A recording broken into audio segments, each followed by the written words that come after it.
طول عمرنا عارفين ان عجائب الدنيا 7، بس انا بعد شويه ابحاث كده اكتشفت ان هم 8. والعجيبه التامنه اللي محدش هيكلمك فيها هي سواقه الستات.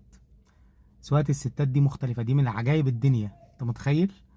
اول حاجه، لو انت ركبت جنب ست ما ينفعش تقول لها انت هتمشي ازاي، او هتاخدي انه طريق، او هتاخدي يمين امتى وشمال امتى، عشان خاطر يا استاذ الاهتمام ما بيتطلبش، ولازم تبقى عارف هي هتمشي ازاي من غير ما تسالها. تاني حاجه، عربيات الستات كلها واحده، لازم تلاقي فيه فواحه على المرايه، لازم تلاقي فيه خرزة زرقاء على المراية، وتلاقي الدودة الشقية قاعدة ورا في الكنبة اللي ورا، اللي هي ام 44 رجل دي، تمام.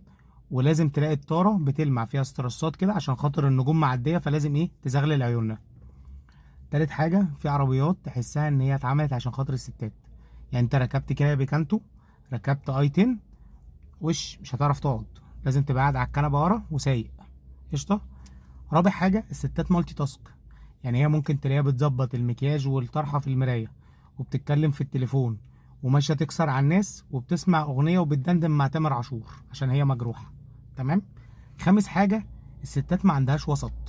يا إما تبقى بطلة في فاست أند فيوريوس وقاعدة تجري وتكسر على الناس وتاخد غرز على البحر، يا إما تلاقيها يا عيني ماشية على جنب كده والسلحفاة أسرع منها، ودي في الأغلب ما بتعرفش تركن، تقعد تركن معانا ساعة.